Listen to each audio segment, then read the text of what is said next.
ఈ రోజు దమ్ముంటే ఆ రికార్డు అతన్ని వదలమని చెప్పండి, నేను ఒప్పుకుంటా.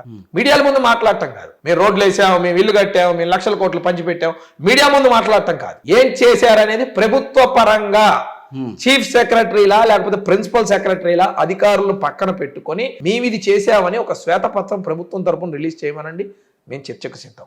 అంతేగాని కళ్ళబొల్లి మాటలు చెప్పి మేము వచ్చేసాం ఇచ్చేసాం. జగన్మోహన్ రెడ్డి అనే వ్యక్తి ఏమీ చేయలేదని ఆయన ఒప్పుకున్నాడండి. ఎక్కడ ఒప్పుకున్నారు? ఆయన ప్రతి మీటింగ్ లో ఒప్పుకుంటున్నాడు కదా. అమ్మఒడి బటన్ మాట్లాడలేదు సార్. జగన్మోహన్ రెడ్డి అమ్మఒడి బటన్ నొక్కడానికి వెళ్తున్నాడు, ఆసరా పథకం బటన్ నొక్కడానికి వెళ్తున్నాడు. ఆసరా పథకం గురించి మాట్లాడుతున్నాడా? పవన్ కళ్యాణ్ గారి పెళ్లిళ్ళ గురించి మాట్లాడుతున్నాడా? అమ్మఒడి గురించి మాట్లాడుతున్నాడా? చంద్రబాబు నాయుడు గారి గురించి మాట్లాడుతున్నాడా? ఒకవేళ నిజంగా ఆయన చేసింది ఏమన్నా ఉంటే దాని గురించి ఆయన మాట్లాడేవాడు కదా. అది ఏమీ లేదు కాబట్టి విమర్శలు చేస్తున్నాడు. ఇంకా ఆయన ఇంకా ప్రతిపక్షంలో ఉన్నాడు, భావంలోనే ఉన్నాడు, 4 సంవత్సరాల నుంచి గవర్నమెంట్ లో ఉన్నా. అలా అంటారా? నిజంగా అతను చేసిన మంచి అయితే అతను చెప్పుకోవాలి కదా. ఇదిగో అమ్మా, ఇన్ని లక్షల ఖాతాల్లో నేను చూసా, దీనివల్ల మీ పిల్లలు ఇది చదివారు, ఇది పురోగతి వచ్చింది, ఇది చేశారనే ధైర్యాన్ని ఎందుకు చెప్పలేకపోతున్నాడు? ఆయన చెప్పాడు ఆర్బీకే సెంటర్లు మేము పెట్టామని. ఎక్కడ చెప్పాడు? రమ్మనండి మేము వస్తాం. ఎక్కడ రమ్మని? పోనీ మీ స్టూడియో సాక్షిగా ఏ ఊరు రమ్మంటారు చెప్పండి, మేము వస్తాం. ఆర్బీకే సెంటర్లు ఎక్కడ లేవా? రంగులు వేశారు. భారతీ పెయింట్ కంపెనీకి మరమ్మతులు చేసుకోవడానికి డబ్బులు కేటాయించి భారతీ పెయింట్స్ కంపెనీకి రంగులు వేసుకోవడానికి డబ్బులు ఇచ్చారే తప్ప ఆర్బీకే సెంటర్లు కొత్తగా పెట్టినవి ఏమీ లేవు. రైతు భరోసా కేంద్రాలు అనేవి ఒక అట్టర్ ఫ్లాప్ ప్రాజెక్ట్. కేవలం భారతీ పెయింట్స్ కి డబ్బులు ఇవ్వడానికి మటుకే చేసిన ప్రాజెక్ట్ అది. తెలుగుదేశం పార్టీ విమర్శించడానికి ముందు ఉంటుంది చాలా అన్ని విషయాల్లో. మేము ఎప్పుడు పేపర్ లేకుండా మాట్లాడాం. నేను ఇది విమర్శ చేసే ముందే ఒక మాట చెప్పా. మీరు ఎక్కడికి రమ్మన్నా ఆ ఊరికి నేను ఎప్పుడు రమ్మన్నా వస్తా. యాజ్ ఎ జర్నలిస్ట్ గా మీరు పిలిచినా వస్తా, వైసీపీ నాయకులు ఎవరైనా వచ్చినా వస్తా. ఏ ఆర్బీకే సెంటర్ లో ఆ గ్రామ కంఠంలో ఉన్న రైతులు ఈ ఆర్బీకే సెంటర్ మాకు రన్నింగ్ లో ఉంది, దీనివల్ల మాకు ఇన్ని భూసాంసార పరీక్షలు చేశారు, దీనివల్ల మాకు ఇంత ఉపయోగం, దీనివల్ల మాకు విత్తనాలు ఇచ్చారు, దీనివల్ల మాకు ఎరువులు ఇచ్చారు, దీనివల్ల మేము బాగుపడ్డాం, దీనివల్ల మాకు వరదల్లో కొట్టుకుపోయిన పొలాలకి సబ్సిడీలు ఇచ్చారు, డబ్బులు ఇచ్చారని చెప్పి ఏ గ్రామానికి వెళ్ళి మాట్లాడదని చెప్పండి, మేము సిద్ధం. అది జీతాలు ఇవ్వడానికి ఏమీ లేదు, దానికి అద్దెలు కట్టక తాళాలు వేసారండి చాలా వాటికి. ఇప్పుడు కాదు వేసి 3 ఏళ్ళు అవుతుంది. ఇప్పుడు ఎక్కడ మీకు జన్మభూమి కమిటీలు మాత్రమే కరెక్ట్ కమిటీలు. సో ఇలాంటివి ఏమైనా ఏర్పాటు చేస్తే మాత్రం మీకు అన్ని కూడా భూతద్దంలో బూచిలా కనిపిస్తూ ఉంటాయి. నేను ఇందాకే చెప్పానండి, జగన్మోహన్ రెడ్డి అనే వ్యక్తి సైడ్ ట్రాక్ చేయడంలో నెంబర్ 1. జన్మభూమి అభివృద్ధిని తీసుకొస్తే సైడ్ ట్రాక్ అని ఎట్లా అంటారు? చూపించమని చెప్తున్నాం కదా. అభివృద్ధి కదా చూపిస్తోంది అందరూ కూడా. ఇప్పుడు ఎక్కడ మీకు కనిపించట్లా? కడపలో ఉందా? కనిపించట్లా? అవి మాకు కనబడట్లేదు అనేది పక్కన మాకు అక్కర్లో ప్రజలు చూపించమనండి, ప్రజలకు చెప్పమనండి, జగన్మోహన్ రెడ్డిని చెప్పమనండి. పోనీ ఇదిగో నేను ఇది అభివృద్ధి చేశా, ఇదిగో ఇవి బిల్డింగ్లు నేను కట్టా, ఇదిగో ఈ కంపెనీలు నేను తెచ్చా. ఇంత బిల్డింగ్లు కట్టాను చూపిస్తున్నాడు ఆయన. ఏ బిల్డింగ్లు? ఇలాగా ఇదేంటి ఏ బిల్డింగ్లు? అక్కడ కావాల్సిన వైజాగ్ లో ప్యాలెస్ కట్టుకున్నాడు. ఆ బిల్డింగ్లు కాదు, మరి ఇంకే పేదలకి గృహాలు కడుతున్నారు కదా, కట్టారు, ఆల్రెడీ చేతికి ఇస్తున్నారు. సార్ పేదల గృహాలు అనేది అతను కట్టలేదు. ఎందుకు ఈ రోజు డబుల్ బెడ్రూమ్ ఫ్లాట్లు పథకం మీరు టిట్కోవి కట్టి మేమే కట్టామని చెప్పి మీరు చెప్పుకున్నట్టుగా చెప్పుకుంటున్నారు. మేము రెడీ చేసి చూపించాం కదా. ఈ రోజు కూడా టిట్కో ఇల్లు ఎన్నో ఉన్నాయి కదా, ప్రతి నియోజకవర్గంలో ఉన్నాయి కదా. ఎందుకు ఇవ్వలేకపోతున్నాడు? ఎందుకు ఇవ్వలేకపోవడం ఏంటి? దాంట్లో మౌలిక వసతులు ఏముంటాయి కదా ఇవ్వడానికి? మీరు మీరేమి కనిపించకుండా మొత్తం అంతా పెట్టేసి వెళ్ళిపోయారని చెప్పి వాళ్ళు అంటున్నారు. సార్ శానిటేషన్ వర్క్ కంప్లీట్ అయింది, విండోస్ కిటికీస్ తలుపులు పెట్టడం అయిపోయింది, దాని గురించి ఎలక్ట్రికల్ వర్క్ కంప్లీట్ అయిపోయింది, రెడీగా ఉన్నాయి, రోడ్డుకు దగ్గరలో ఉన్నాయి, బస్ స్టాపులు కూడా కంప్లీట్ అయిపోయినాయి. కాదని చెప్పి చెప్పమనండి, మేము ఒప్పుకుంటాం దేన్నైనా సరే. ఒకవేళ ఇవ్వలేదు ఏదైనా కొద్దో గొప్ప మీరు అన్నట్టు మీ మాటకే వద్దాం. 48 గజాలు సరిపోతుంది మాట్లాడారు. మరి అదే 48 గజాలదే మీరు కూడా ఇచ్చారు. మరి ఒకదాని మీద ఒకటి కట్టేసి 48 గజాలు కాదండి, వాళ్ళు ఇచ్చింది సెంటు భూమి 48 గజాలు, మేము ఇచ్చింది డబుల్ బెడ్రూమ్ ఫ్లాట్. సెంటులో డబుల్ బెడ్రూమ్ ఫ్లాట్ రాదు. ఎందుకు రాదు? రెండు వచ్చే డబుల్ బెడ్ ఏం కట్టుకోవాలనుకుంటే ఏదైనా కట్టుకోవచ్చు సార్. ఇంకా అది చిన్నది చేసుకుని 2 బెడ్రూమ్లు కట్టుకోవడం పెద్ద కష్టమేం కాదు. అలా కూడా కాదండి, కావాలంటే 2 స్తంభాలు వేసి కంటైనర్ మీద కూడా ఇల్లు కట్టుకోవచ్చు. అది కానీ అందరికీ తెలిసింది. కానీ అనుకూలంగా ఉండాలి కదా. ఒక కుటుంబం, ఒక చిన్న కుటుంబానికి అనుకూలంగా ఉండేది ఏది ఉందో అది చేయాలి. ఇందాక మీరు అన్నారు టిట్కో ఇళ్లకు మేము సరైన సదుపాయాలు చేయలేదని. ఓకే, వాళ్ళ మాటే కాసేపు నిజం అనుకుందాం. మరి 4.5 సంవత్సరాల నుంచి ఆ సదుపాయాలు ఇచ్చి ఆ ఇల్లు ఇవ్వచ్చుగా, ఎందుకు చేయలేదు? మీరు కట్టిన ఎందుకు ఇవ్వాలి?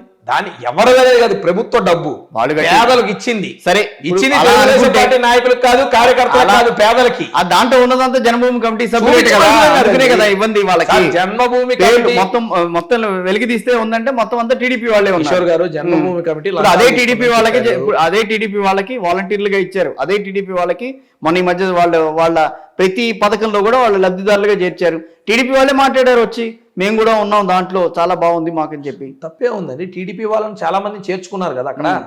చేర్చుకున్నప్పుడు మాట్లాడతారు. టీడీపీ వాళ్ళని చేర్చుకోలేదా? చేర్చుకోవడం కాదు కదా, చేర్చుకున్నారు కాబట్టే మాట్లాడారంటున్నా. చేర్చుకోవడం కాదు, వాళ్ళు ఆ లబ్ధిదారుడు కాబట్టి చేరాడు ఆయన. లబ్ధిదారుడు అని ఎవరు చెప్పలా, ఎవరికి లబ్ధి పొందలా. మన ప్రభుత్వంలో ఈ రాష్ట్రంలో గనక అర్హత ఉంది కాబట్టి, అర్హత ఉంటేనే లబ్ధిదారుడు అవుతాడు కదా. 5 కోట్ల ఆంధ్రుల్లో లబ్ధి పొందిన వాళ్ళ కన్నా నష్టపోయిన వాళ్ళు ఎక్కువ ఉన్నారు. లబ్ధిదారులు అనే వాళ్ళు ఇక్కడ అసలు లిస్ట్ లేదు. ఆ లబ్ధిదారులకి ఏం న్యాయం చేశారో ఇవాళకైనా సరే జగన్మోహన్ రెడ్డిని ఒక మీటింగ్ గానీ ఒక లైవ్ ప్రెస్ మీట్ గానీ పెట్టి చెప్పమని చెప్తా ఉన్నాం. ఏ లబ్ధి ఏ ప్రభుత్వం ద్వారా ఏ శాఖ ద్వారా చేశారని చెప్తా ఉన్నాం. 24 శాఖలు ఉన్నాయి ముఖ్యమంత్రి శాఖతో కలిపి. ఆ శాఖలకి ఏం చేశారో శాఖాపరమైన ప్రెస్ మీట్ ఈ 4 సంవత్సరాలు ఎప్పుడన్నా ఒక్కసారి మనం చూసామా? టీడీపీ చేసిందా? 2014 నుంచి ప్రతి సంవత్సరం చేసాం. మేము ఒకటి చేయటమే కాదు, 2019 ఎలక్షన్ కి వెళ్లే ముందు శ్వేతపత్రం కూడా రిలీజ్ చేసామని చెప్తున్నాం. ఈ రోజుకి మేము 100 కోట్లు ఉంచేసేసి వచ్చేసారు బయటికి. ఏంటి 100 ఖజానాలు? ఏమండి ఖజానాలో 2019 దిగిపోతూ మొత్తం ఖర్చు పెట్టేసేసి ఖాళీ ఖజానా చేతికి ఇచ్చేసి వెళ్ళిపోయారు కదా. ఇది రాష్ట్రం అన్నాక డబ్బులు వస్తా ఉంటాయి పోతా ఉంటాయి. ఖాళీగా ఉన్నదాన్ని కాదు, సృష్టించుకోవాలి. మనం వ్యాపారం పెట్టుబడి పెట్టుకొని నా అకౌంట్ లో డబ్బులు ఉన్నాయని చెప్పి మనం కూర్చుంటే జరగదు. అవి వస్తూ ఉంటాయి, అయిపోతా ఉంటాయి. దాన్ని ఎస్టాబ్లిష్ చేసుకోవాలి, మళ్ళీ వ్యాపారాన్ని పెంచుకోవాలి, రాబడి పెంచుకోవాలి, వచ్చిన దాన్ని ఖర్చు పెట్టుకోవాలి. ఇది ఒక లాజిక్. దీన్ని చేసుకోవాలి. అంతేగాని ఖజానా ఖాళీగా ఉందంటే ఖజానా ఖాళీగా ఉందని చెప్పి దిగిపో, 2019 దిగిపో, ఖజానా ఖాళీ ఉంది నాకు వద్దని చెప్పి వెళ్ళిపో. ప్రజలు మ్యాండేట్ ఇచ్చారు. మీరు ఇంత టీడీపీ అంత మొత్తం అంతా కూడా ఖాళీ చేసి వెళ్తుందని ప్రజలకి తెలియదు కదా.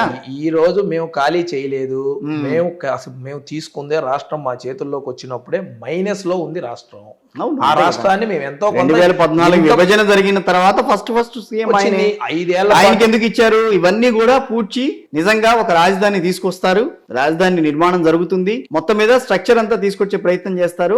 ఆయనకున్న అపార అనుభవం నేపథ్యంలో అనుకున్నారు అందరూ. బట్ అది ఎక్కడ జరగలేదు కదా. జరగలేదు. 19కి అందుకునే మార్చారు. కిషోర్ గారు ఇదే చెప్తున్న, జగన్మోహన్ రెడ్డి ఆడే ఆటలో ఇదొక జగన్ నాటకం. నేను ఒక విషయం చెప్తా. ఒక సామాన్య ఐటీ ఎంప్లాయ్ ఒక ఇల్లు కొనుక్కుంటే టెన్యూర్ ఎంత పెడతాడండి? లోన్ మీద ఇల్లు కొనుక్కుంటే 15 ఏళ్ళ నుంచి 20 ఏళ్ళు. అటువంటిది 5 సంవత్సరాలు ప్రభుత్వంలో ఉండి రాష్ట్ర అప్పులు మొత్తం తీర్చేయండి అంటే అయిపోద్దా? ఎంత పెరిగింది అనేది కావాలా, ఎంత చేసామనేది కావాలా. అన్ని చేసామని మేము చెప్పలా, అలా అని ఏమి చేయలేదని కూడా మేము చెప్పలా. ఏమి చేయలేదు అనేది తప్పు, అన్ని చేసామనేది మేము ఎప్పుడు కూడా చెప్పుకోలే. మేము చేసింది బట్టే చెప్పుకున్నాం. మేము ఏం చెప్పాము?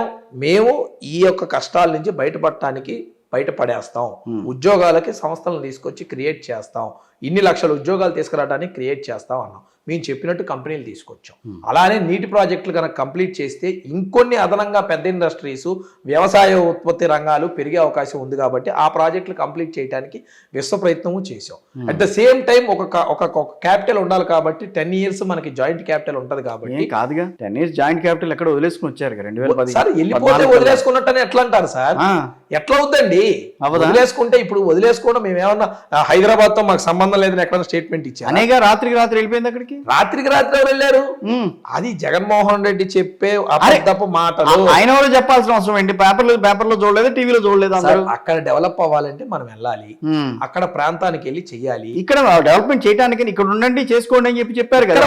కాదు కదా, ఇప్పుడు మీకు అదే చెప్పారు. రాజధాని ఇది ఉంది సార్, రాజధాని రెడీ అయిన తర్వాత వెళ్ళండి ఇక్కడ నుంచి అన్నారు. రెడీ అవ్వాలంటే మనం అక్కడ దగ్గరలో ఉండి పని చేయించాలి. దానికి ఉదాహరణ ముఖ్యమంత్రి అక్కడికి వెళ్ళాల్సిన అవసరం లేదు. చెప్తాను, హుద్హుద్ తుఫాన్ ఉంది విశాఖపట్నంలో. ముఖ్యమంత్రి ఎందుకు వెళ్ళి పనిచేశాడు? యంత్రాంగం మొత్తం అలర్ట్ గా ఉండి పార్టీ కార్యకర్తలు గాని వాలంటీర్లు గాని అందరూ బయటకు వచ్చి పనిచేయాలంటే ఒక భూమి రావాలి. ఆ భూమి రావాలంటే ఒక ముఖ్యమంత్రి స్థాయిలో ఉన్న వ్యక్తి రోడ్డు మీదకి వచ్చి నిలబడ్డప్పుడు ఆయనతో పాటు అనుసంధానంగా కొన్ని వేల మంది వచ్చి పన్ను నడుస్తూ ఉంటుంది. అది క్రియేట్ చేయాలంటే ముఖ్యమంత్రి రోడ్డు మీదకి వెళ్ళాలి. పోలవరం ప్రాజెక్టు మీద అన్నట్టు కేంద్రానికి వదిలిపెట్టి మేము సైలెంట్ కూర్చోవచ్చు కదా, ఎందుకు కూర్చోలేదు? ప్రతి సోమవారాన్ని పోలవరం కింద పెట్టుకొని ఎందుకు చంద్రబాబు నాయుడు గారు అక్కడికి వెళ్ళేవాళ్ళు? అది టీడీపీనే కట్టిందని చూపించుకోవడానికి అని మీరు అంటున్నారు, కానీ ముఖ్యమంత్రి వెళ్తే స్టేటస్ ప్రోగ్రెస్ చూస్తాడు అని చెప్పి. చంద్రబాబు నాయుడు గారు చాలా క్లియర్ గా ఉంటారు. మా అనుబంధ సంఘాలు 21 అనుబంధ సంఘాలు ఉన్నాయండి. 21 అనుబంధ సంఘాల రివ్యూ మీటింగ్ కూడా బాబు గారు ఎవ్రీ వీక్ పెడతారు. మరి ఇక్కడ ఎందుకు పెడుతున్నారు రివ్యూ వీక్? అది అతని స్వభావం. డెవలప్మెంట్ కావాలి అంటే నాయకుడు ఇక్కడి నుంచి ఎందుకు వెళ్ళిపోయారు చెప్పండి దానికి పోనీ. సార్, మన రాష్ట్రానికి మనం వస్తే దాన్ని తప్పే ఉందనేది నాకు అర్థం కావట్లేదు ఈ రోజు కూడా. ఎందుకు విశాఖపట్నం వెళ్ళామో, ఎందుకు పోలవరం వెళ్ళామో, అందుకే అమరావతి వెళ్ళాం. ఏమీ లేని అమరావతిలోకి ఎందుకు వెళ్ళారనేది. ఏమి ఉందా లేదా అని కాదండి, మనం పనిచేసి డెవలప్ చేయాలంటే మనం అక్కడ సిట్టింగ్ వేయాలి. మనం సిట్టింగ్ వేస్తేనే చకచకా నడుస్తాయి. మీరు కావాలంటే చూడండి, పిల్లలు చదువుకునే స్కూల్ ఉంటుంది, ట్యూషన్ టీచర్ అవైలబుల్ లో ఉంటాడు. అతను ఏదో వాళ్ళ ఫ్యామిలీ పనో లేకపోతే ఇంకొకటో పర్సనల్ పని మీద పిల్లలు మీరు చదువుకోండి అని చెప్పి లైన్ లో రుంచోబెట్టి ఇతను ఇక్కడి నుంచి అక్కడికి వెళ్ళారనుకోండి, పిల్లలు చదువుతారా? చదవరు కదా.